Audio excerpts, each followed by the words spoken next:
That's why cinema story. कुछ हफ्ते पहले इंटरनेट पर एक बात हुई। समय रैना का stand up special still alive release हुआ। यूट्यूब पर 24 घंटे में 2 करोड़ से ज्यादा views.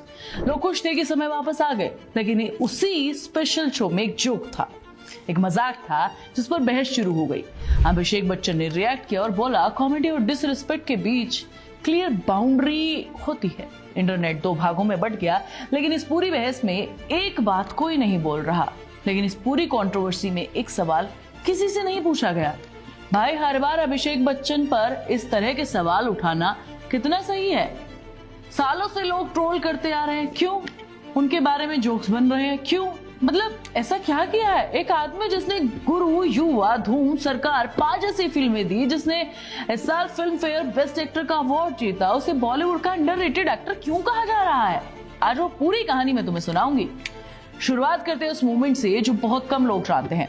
Abhishek Bachchan originally actor बनना ही नहीं चाहते थे। वो स्विट्जरलैंड में बिजनेस मैनेजमेंट की पढ़ाई कर रहे थे। प्लान था कॉर्पोरेट वर्ल्ड, मल्टीनेशनल कंपनीज, एक सेटल्ड बिजनेस प्रोफेशन। बॉलीवुड उनके प्लान में था ही नहीं कभी। 90s में आखिर में जब अमिताभ बच्चन की कंपनी ABCL पूरे तरीके से डूबी, करोड़ों रुपए का कर्ज, प्रॉपर्टी जाने का नौबत, अभिषेक बच्चन ने पढ़ाई अधूरी छोड़ दी और इंडिया वापस आ गए। घर की जिम्मेदारी उठाई अपने कंधों पर।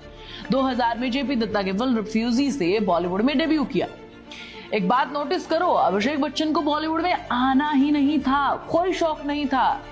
आए इसलिए क्योंकि घर को जरूरत थी, और यही उनकी पूरी जर्नी का सबसे इंपॉर्टेंट एंगल है जिसे कोई नहीं बताता है। रिफ्यूजी एवरेज रही, फिर एक के बाद एक फ्लॉप्स आई, है ना, चलता रहा मामला। बहुत सारी फ्लॉप फिल्में दी, जैसे कि बस इतना सा ख्वाब एंड ऑल। 3 साल करीब 1 दर्जन फिल्में और एक बड़ी हिट नहीं। हर रिव्यू में एक ही लाइन आती थी, अमिताभ बच्चन का बेटा है अभिषेक बच्चन। यार, वैसा काम नहीं कर पा रहा है जैसा था। 4 साल की मेहनत के बाद 2004 में धूम, युवा, सरकार आई। लोगों ने नोटिस किया। 2007 में गुरु आई। क्रिटिक्स ने कहा कि परफॉर्मेंस मजेदार है, लेकिन क्रेडिट फिर भी पूरी तरीके से नहीं मिला। ऐश्वर्या से शादी हुई, फिर एक नया लेबल लगा दिया, ऐश्वर्या का पति, पहले अमिताभ का बेटा, फिर ऐश्वर्या का पति।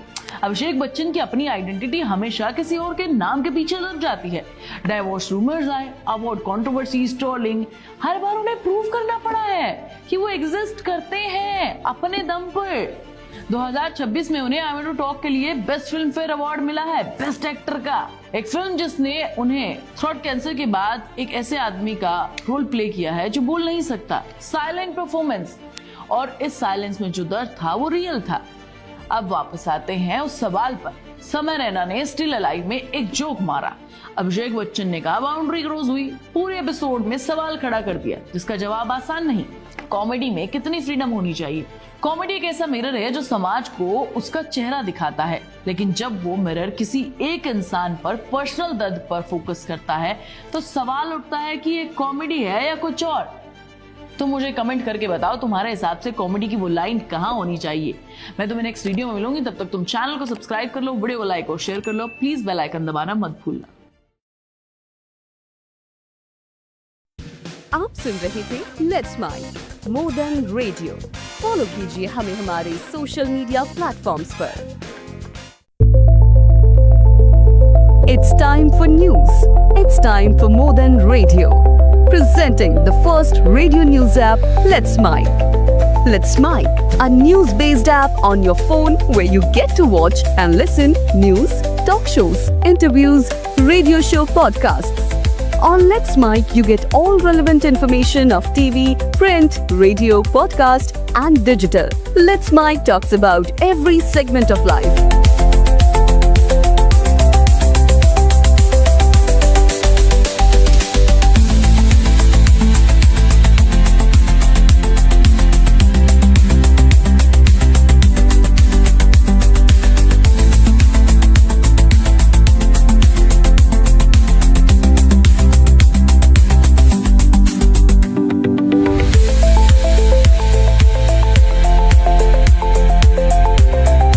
Download the app now from Play Store. Available both on Android and iOS mobile phones.